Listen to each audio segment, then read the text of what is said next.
welcome to this painting tutorial for the B1 Battle Droids for Star Wars Legion. We're obviously transferring these over to use them as a Tau auxiliary 40k army. That's the idea. I'm very happy with how these have come out.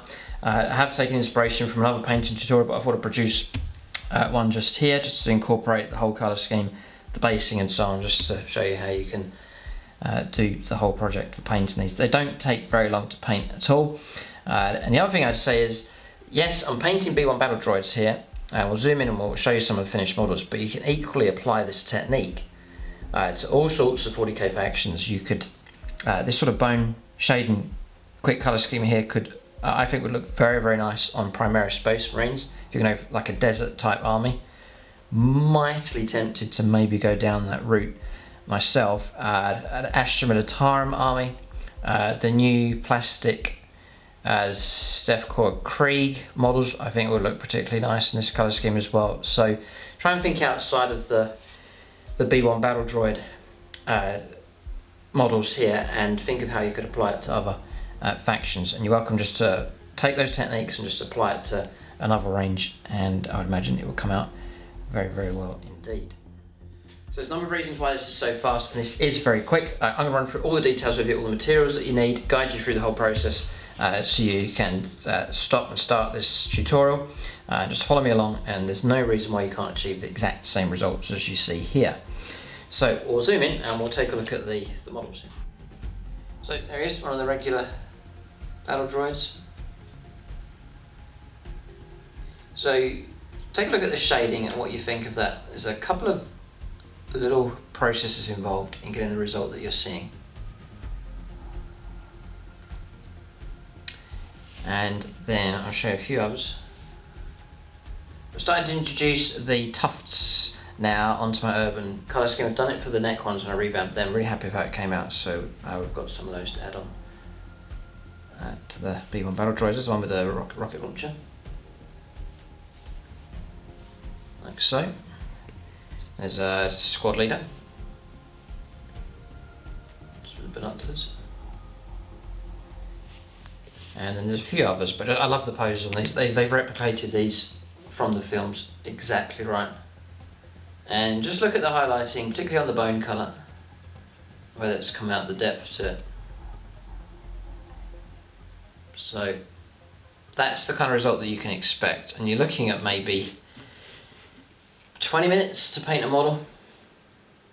Nice and quick. I'm getting through this pretty fast, which is handy because I want to do a nice big number of these droids, perhaps something like 100, something like that, for a 2,000 points game. So as you can see, I've been spraying bases with the grey on my thumbs just there.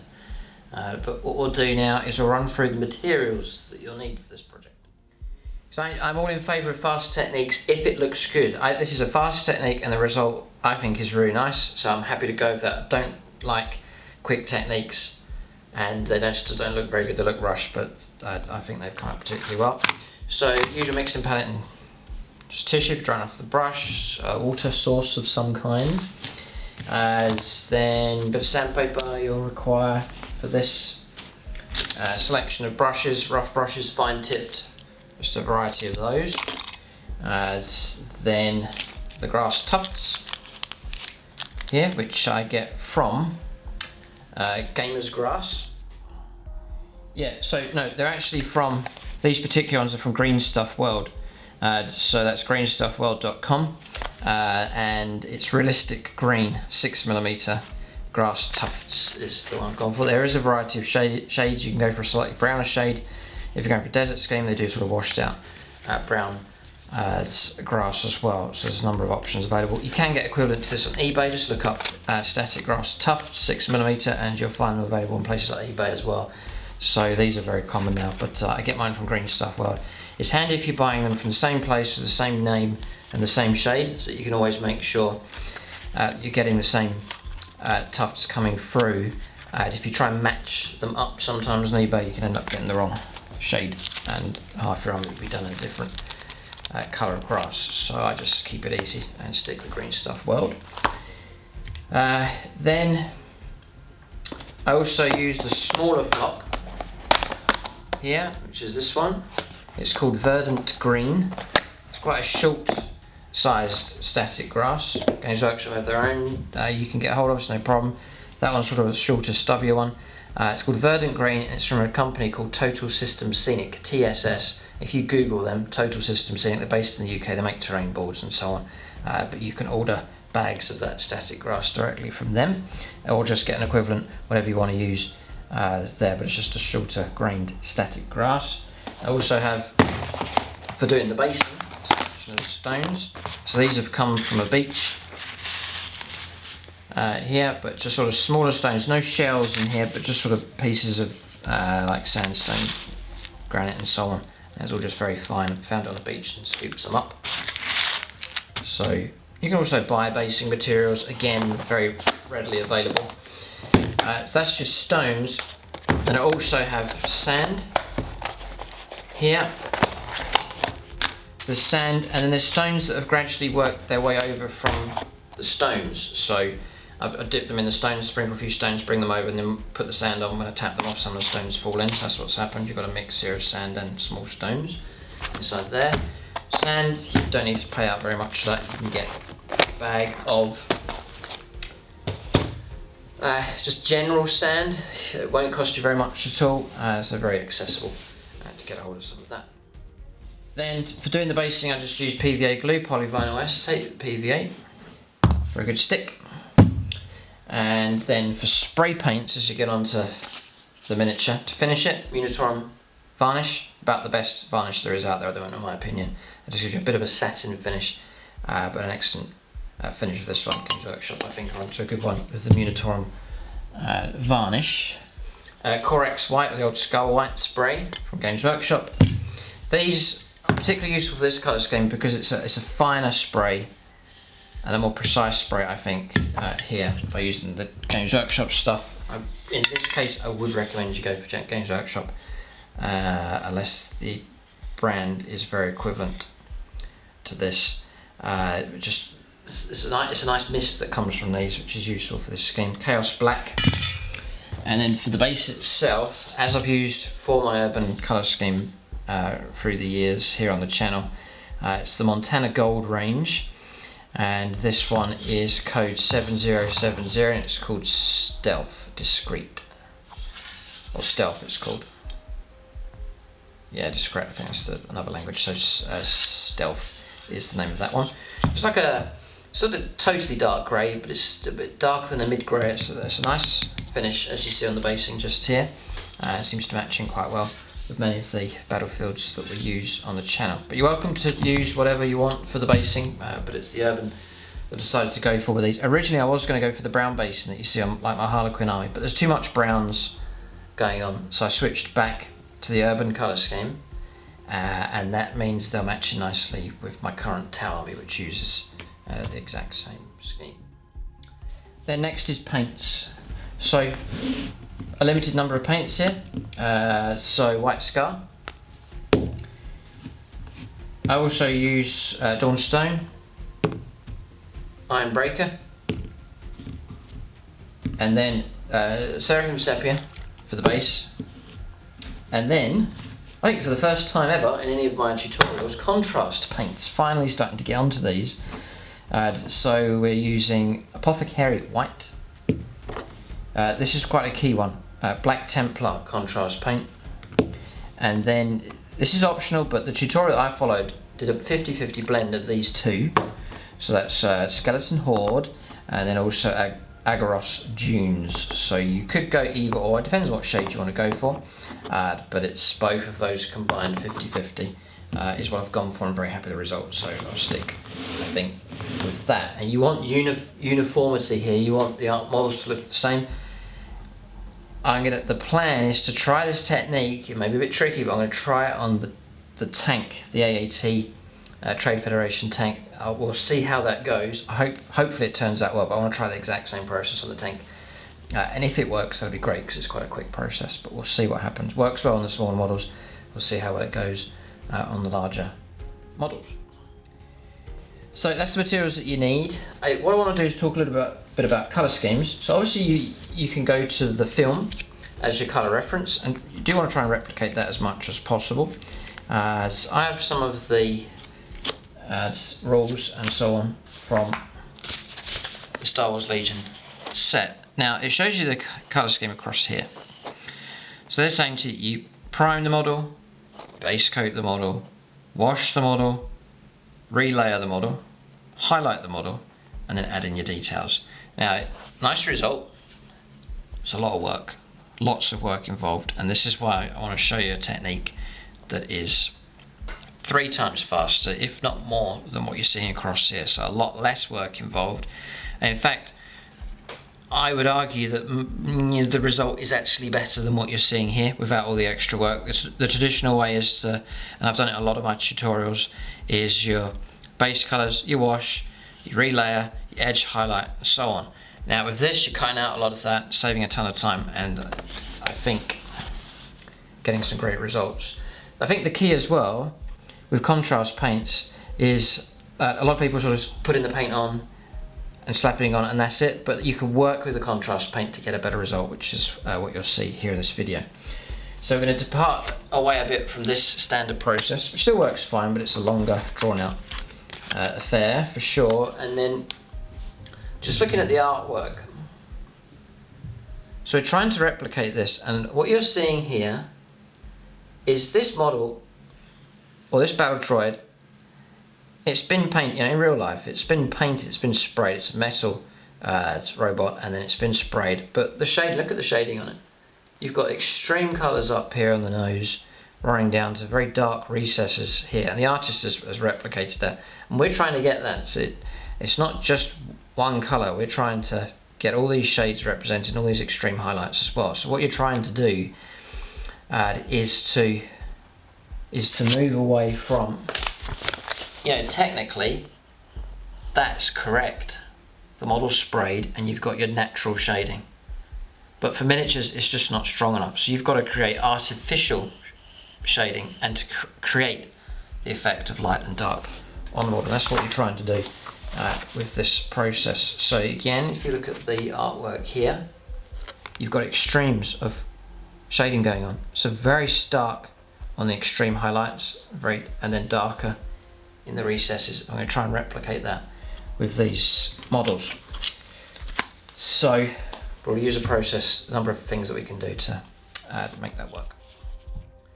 So here we go, step by step. We'll just guide you through the whole process. The first thing obviously is you're going to build the model. I've used the Games Workshop bases here, the 28mm, I believe, on these. Yes, it's the 28mm. So it's the new base rate that's being used for like the Eldar at the moment. And so it's between the 25, which is sort of the size you'd use for your Tau Fire Warriors, but it's not as big as the 32s now for the Primaris Space Marines. It's a size in between, so it's 28mm. It's just, I didn't want to use the Star Wars Legion bases, they're too thick, wouldn't fit in, look a bit odd on 40k as well, and I'll get away with these, I think, playing on these bases for Star Wars Legion, so I've switched to these ones. I'm very happy with that choice. I just like the look of the Games Workshop bases, and they'll match in with my Tau 40k force as well. They'll just look right on the battlefield. Feel free to use the original bases if you want. To get a hold of extra bases, spare ones, just look them up, Games Workshop 28mm bases from eBay, and you'll find them there available. You can get bags of them, and the cost really isn't too bad at all. So build the model, it's all fixed in place. Then we're just going to do the basing. So what I would advise, you don't have to, but I take a bit of sandpaper and just run around the top edge of the base, just to create a bit of roughness for the glue to grip. Just a little bit extra you can do, it's easily done. And that just roughens up the base a little bit, just on top, not the sides, keeping that nice and clean and smooth, but on top there, just give something for the PVA glue just to key into a little bit more, just to make the basing a bit stronger. The next stage, taking a rough brush, taking the 2 pots, whatever basing material you use. So I've got my sand and stone just here. Then taking a bit of PVA glue. Like so. And I'm just going to paint that onto the base of the model. So I'm just going to roll it up. I'm not going to go right up against the feet. I'm going to leave a millimetre or two just around the feet. so they become distinct from the base and material. Work the brush round. So the other night I did about 40 of these. I did about 30 of them in about 40 minutes. Didn't take too long at all, nice and straightforward. So once that model's got that PV8 on there, I then take him over to this side, sprinkle a few of the stones, as many or as few as you want, just a few of the rougher stones. Sometimes a larger one lands in there. And then dip him into the finer sand. And he goes. Just a few taps underneath. Tap off the excess. And this bit here, this technique, just run your thumb around the base just to clean it up. And it just pushes away, either knocks off or pushes in any bits of sand that are hanging over the edge. And it just tidies the whole base up. Makes it nice and rounded and finished off like so. And that's him based. You can come back to that maybe in a few hours if it's good drying time, or just leave them and come back to them the next day and they'll be ready for the next stage, which is the priming with sprays. Now with spraying, this is one of the key parts here. You usually just spray the model and get on with it, but here this is quite an important part where you're going to see there's 3 stages to this. The first colour, would you believe, is Chaos Black. Now you can follow my technique. This is without an airbrush. Those of you that have the convenience of an airbrush, just follow along the same technique, but just using your airbrush instead of spray. I've gone for Games Workshop. I experimented with this and it seemed to work fine. This is a high quality spray, I think, from Games Workshop, and the ability for it to come on as quite a fine coating, which is not too far off a airbrush. It's not bad. Obviously airbrush is superior, but I think I've got away with this okay, as you can see from the model. So what you're trying to do is create artificial shading and highlights by using the sprays. So the first step, I'm not going to spray and show you here, but I'll guide you through what to do. So the first colour I would do would be the Chaos Black, and you'll simply turn the model upside down, and then you're spraying and rotating the model round. So I'm left-handed, but I'll hold the model here. So you're sort of spraying from underneath, like so. So you just rotate the model round, and you're spraying underneath, and you're catching the underside of the model. So you're just looking at the model, making sure you catch the underside of the arms, the head, underneath the backpack, and so on. Don't worry too much if a fair bit of black goes on. You think, oh, it's quite a heavy shade. You're just looking to give it generally a good spray from underneath, like so. Then roll the model back over. Once it's dry, which it won't take very long to dry at all. If you're doing a batch, you could do 20 in a batch. By the time you get back to the first model, it will be dry and ready to go. And then you're doing, just taking the white, Corax White here, and doing the same rotating spray, but from above. So do not come in like this, at this angle, spraying. You've got to spray from an angle like so, so that you don't disturb the black too much underneath. And what you're doing is creating a lighter tone on the highlights and leaving the darker shading underneath. And you will get sort of a natural blend occurring where the two start to mix a little bit as well. So spraying from this angle down, I would say you spray like so, rotate the model around, and then go around again to give it another light coat. Light coats are best, you don't want heavy thick coats. Rotate the model around for a second time, get that second coat on, check the model over, and then you should get a result looking something like this. Now I'm going to zoom in, and from this angle it all looks white, but we'll take a closer look. So the model looks like so, but as you roll him up and look underneath, the darker shading can be seen. It's almost entirely black just under the backpack there. And under this elbow you can see it a lot darker. And it sort of shades itself, it sort of fades in quite nicely. I thought black and white would be too stark, too contrasting, but because they're sprays that you use, and they seem to blend each other in quite nicely, so it's worked out well. A little bit of shading just under the thighs here at the back of the legs, but the white's gone onto that partially. So you've got like a semi shade going on there. And then the strongest areas where the sprays hit the strongest with the white is the top of the helmet, the head, top of the shoulders and chest. And if you go by the artwork, those are the exact areas that you're looking to pick out. Across the top of the helmet, the chest, those are the main areas of where you're trying to pick out the highlights. So that's what the shading's doing for you. Without any work really, you're just doing the sprays and you're getting that result, and it's very, very quick, and you're getting your shading done. So Xenophore Highlights, I believe it's called, but it's a very effective technique. It's the first time I've done it, but it seems to prove very effective, and it's at the priming stage, so it's a nice quick process, and a lot of the work's been done for you. So next stage, once you've got the spraying done with the white and the black, next stage is the base. Quite straightforward really. I would just use tissue. You've got to make sure the model's obviously dry, and then just wrap around the spraying work that you've done as best as you can. You're not going to be able to cover the whole base or the whole of the model entirely, so some of the feet will be exposed and part of the legs and so on, but wrapping the model up like that, and then just spraying around with your Stealth, Montana Gold Stealth colour, and spraying around here, and then just getting that nice smooth finish around the base, and that'll be your base trim colour completely finished. You won't have to do anything else to that, and you've got the darker shade done for your urban warfare basing scheme as well.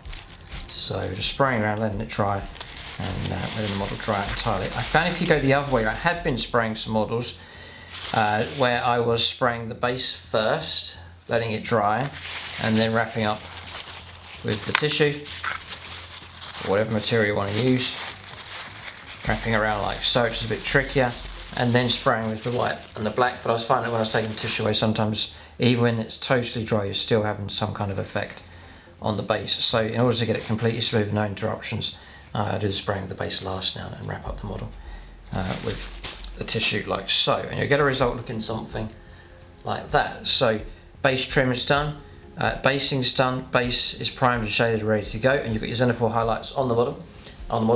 So you've actually got to a pretty good stage at this point. So next, work on the base. We'll tidy up around the feet, work on the base, and get that pretty much done. So with the base, I'm taking a rough brush, like so, and then taking the Dawnstone and the white scar. So Dawnstone first of all, and scrubbing the brush out onto the palette. So again, working the paint into the brush, scrubbing it out so it's quite all loaded up, and then just sort of just going across the top of the stones, just working the grain. It's not too noticeable, but it's the next shade up. If any does go onto the base, just lick your finger or thumb and then just rub off any excess. Just keep that base nice and clean. The idea is that you don't have to repaint it again. If you do keep it neat, then you won't have to. So looking something like this. Now where the dark grey's gone onto the feet, I'm actually taking this Dawnstone and scrubbing it over that dark grey and lifting the feet up. She's sort of doing two things at once. Like so. And then just taking the Dawnstone out to the edge of the base without going onto the neat part just there. And that's shading the base up quite nicely. Tidying up the feet at the same time. You get a result looking something like that. Now, whilst that brush still has the grey on it, I'll take some white scar and mix it up to like an off-white colour.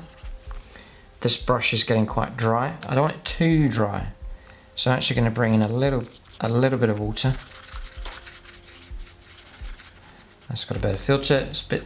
Wipe off some of the excess on the tissue, and then just start scrubbing over the base of this next highlight.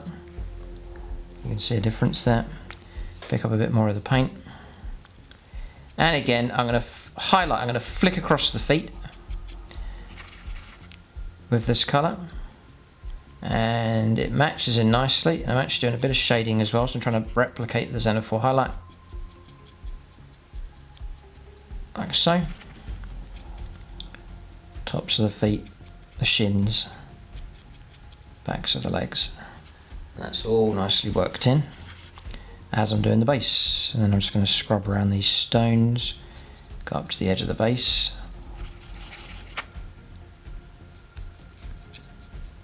like so.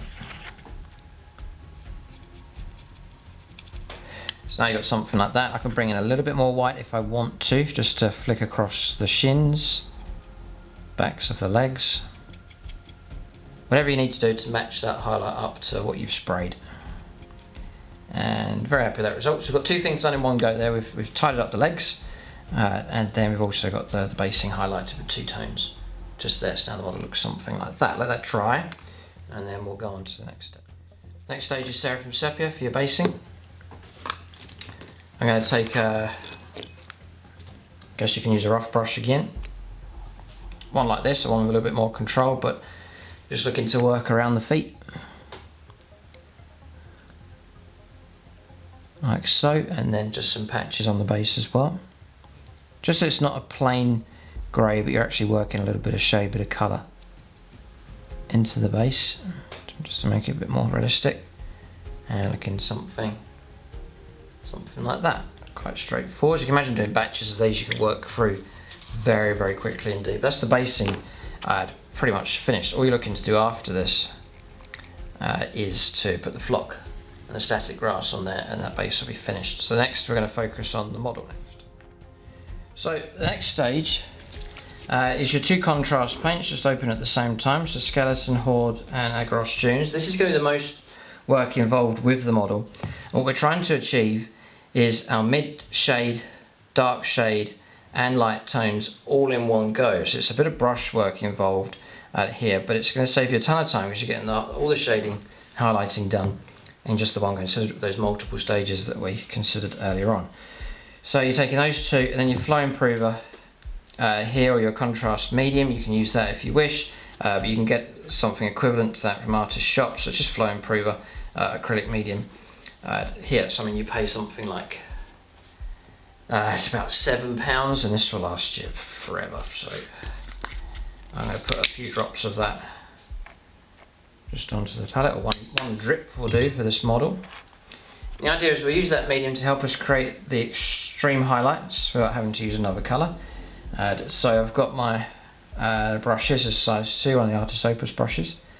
I'm going to load up the brush with a big blob and put it out across there, and then go to the contrast Skeleton Horde and do the same, and then mix the two together on the palette, and that should do this model. Now, one issue is things drying whilst you're trying to do the artist medium. So what we'll do here, I'll zoom in so you can follow along. So I'm going to do the lower torso first, so now you can see it going on.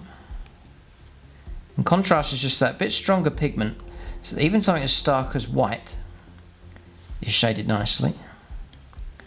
And we'll work the brush down to the feet. It's all blended in nicely. Inside of the thighs, and you want to try and work the brush in, so you want to miss any areas. But what I'm going to do here is the hips and the legs. Then we'll stop and work on the model a little bit, because we don't want one stage drying out before we come back to it. I'm just working up underneath near where the backpack is, rolling the model around, just trying to make sure I get everywhere covered. Not flooding the model too much, but not going too thin, just want it just a sensible coating. Make sure I've got the inside of the thighs. Okay, so then with the artist medium, I'm going to wash out the brush, take a drop of the artist medium on the same brush, and I'm going to put it across the back of the legs here and here. Take the brush, put it on the tissue there, and then use the same brush to soak up some of the contrast paint. Just run the brush across the tissue again, soak up a bit more. So the medium's helping the paint to flow as you're doing this. So medium again, I'm going to go for the kneecaps, tops of the thighs, like so. Wash the brush out, it's got too much contrast on there, and then just soak up some of the spare paint. Be more noticeable on larger areas. So you're starting to see the shading. For areas like here, I might just run my thumb or finger across just to catch a highlight. And as you drag the contrast paint away, it will expose the white underneath, but it will never go back pure white. You'll get that washed out bone sort of look. So now you're starting to see. And look what we've gone from white to all the shading and highlighting done for you. As quick as that. Now we'll carry on. So I'm going to work our way up. We'll do the arms, the rest of the body and the head. You're going to move quite quick because we want to apply our highlights. Or the medium. I do want to avoid the gun, and the little aerial at the side.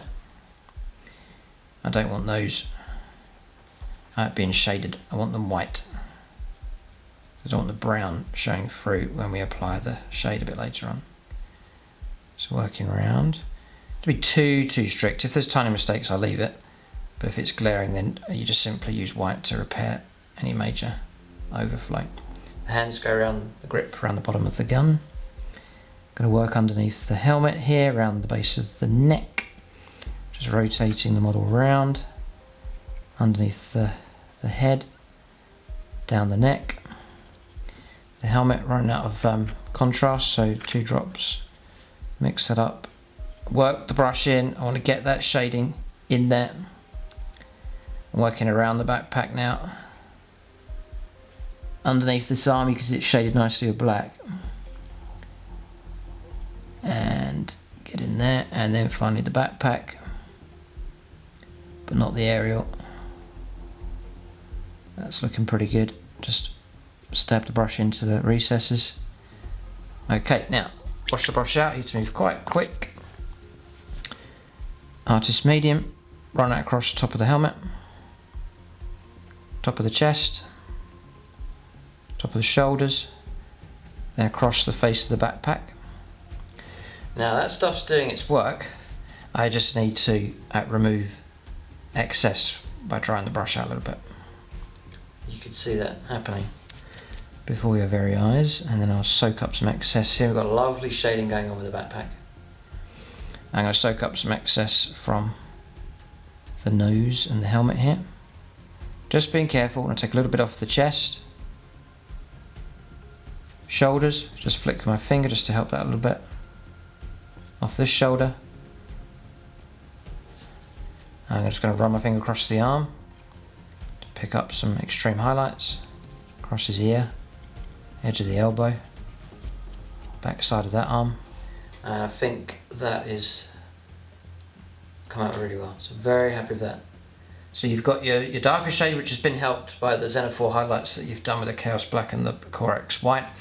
Then we've applied the contrast paints, as you can see, and they've helped to achieve all 3 tones going on there. So your darker tones, medium tone, and your extreme highlights, just with the use of some Artist Medium and a little bit of using the finger there as well, just to remove some of the excess paint and so on. But that's the kind of result that we've got. I'm very happy with that. Look at the backpack. So you've got your extremes. You've got, look at the shading. You've got the back of the fires, nice dark shading going on. But on the extreme top of the backpack here, just that stark sort of bone colour coming through as well. It's a lovely tone. And the great thing is using contrast paint, it's 50-50, so you're pretty much guaranteed to get the right tone across the board. So whatever you come to, you're not having to remember how did I mix that paint before. Using 2 set colours, and it's a 50-50 either way. So you're going to get nice uniformity across your paint scheme.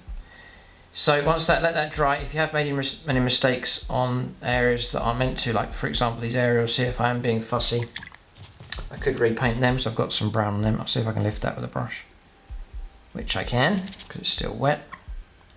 So I've repaired that there without having to repaint it. But leave those areas white.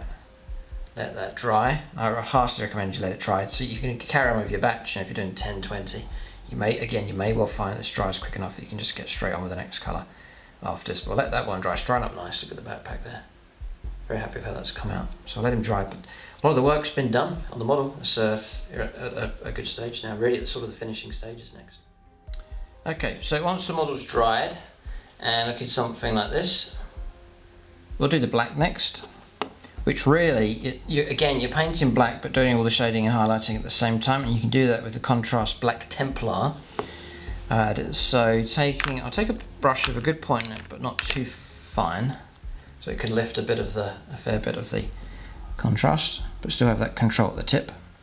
And I just simply want to paint the blaster and also the aerial as well. So quite generous with the contrast paint here, and I just paint that onto the aerial and just go neatly to the edge of the backpack, and then run the brush up, go around the other side. So you get that black effect, but it'll be like kind of washed out kind of look, which is what you're looking for, like so. And then the same with the blaster, so I'm going to work the brush in, and I'll be nice and neat, don't want to make any mistakes. It's actually quite, if you've got a good tip on the brush, it's actually quite rare you're going to make a mistake. Sort of flowing the paint, or the contrast paint in,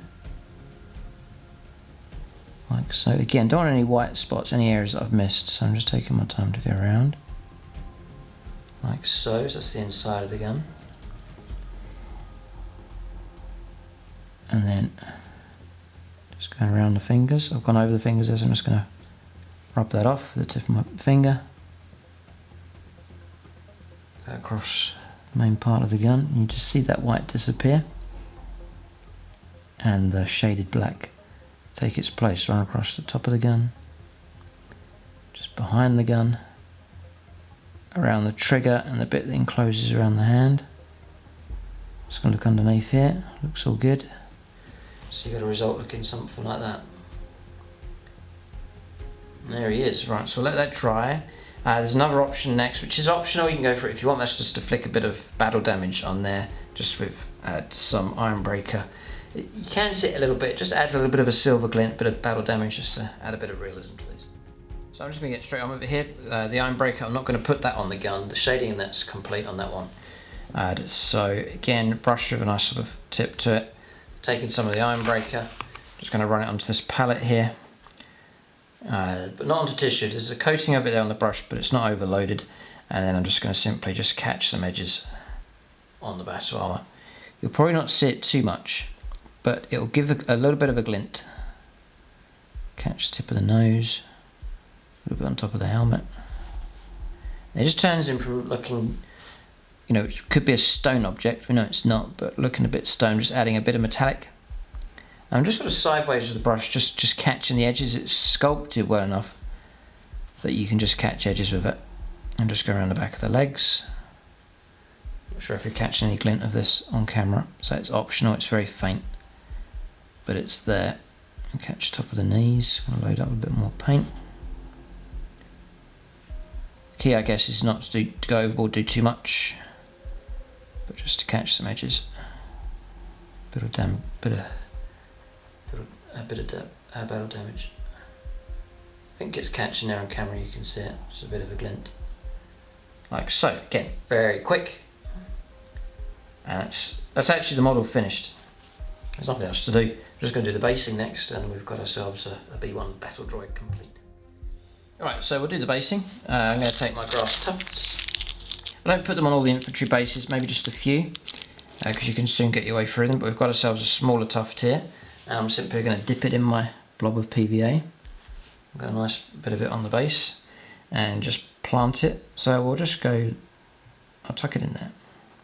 Just use my finger just to push it down. He's planted in quite nicely, like so. Then I'm going to take a rough brush, and then just, I like to put a bit more around the base of the bush, just to mix in some regular grass with it. Blend the whole thing in, and I'm going to do a little patch. Again, just very rough and random there at the back of the base. Wash the brush out. One tip is make sure your shading's all dry. If you get static grass all over your paint, it's a disaster, so just be careful of that. And then I'm just going to drop the grass on. And then give it a good tap, just so that the static grass can work its way onto the glue. Take the model to the side, blow off the excess, and use that same technique as earlier where you run your finger around to take any excess off the trim from the base. Make it nice and tidy, like so. So that's the finished result. One B1 Battle Droid. I think the grey on the base, I think it's a good job, and then with the grass we're introducing a bit of green, you've got grey, green, and then the colours of the Battle Droid itself, so I'm happy enough with that. But that's how he's come out, and that's taken not very long at all, so it should be quite a relatively short painting tutorial as well. Very simple process. But I'm loving the shading on these, I just love the technique. There's NF4 highlights, doing the triple tone all in the one go, with a little bit of help from some Artists Medium with those contrast paints, and we've got ourselves a nice result here. So there's no highlighting to do, relayering and so on, but it's all done in one technique. So very happy with how that's come out. And I think the shading on the gun is sufficient enough. Looks fine. So that's him. The only other thing really to mention is you've got the missile launcher here, which is really just the whole thing I've just done in that colour. That adds Black Templar. I don't think there's any need to do any more than that. You can add on more stuff if you want to. And then also, as for using the Apothecary Grey, or Apothecary White contrast paint, that's simply for the binoculars. So you're tidying up with white first of all for any areas that you've caught with the other shades by accident, and then just a coat of that on there just to shade in the white of the binoculars. I think that's the colour for them, so that's what I've done them. Just there in that colour, and that's the result you get with that contrast paint. So that is the tutorial. I hope it's been a help for you. The final finish then really is the Munitorum Varnish, just to give a nice coat. That'll give you a nice satin colour, or just bind everything together, add a good layer of protection onto the model. That's the sort of the standard spray that I use now to protect the models that I paint up. That's the tutorial. Hope that's a help. Leave comments below if you need any assistance, and then you're free to discuss this video on Discord as well. And if you've had a go at using this technique on whatever it is, it could be battle droids. Really enjoying seeing the feedback and the pictures that other people have of their own collection. Or if you use this technique on anything else, then by all means leave some feedback and share some images over on Discord so we can see the results you've got on your own miniatures as well. But that's the tutorial. Keep a look out for more videos in this secret project here on YouTube channel membership. Thanks for watching, and tune in next time.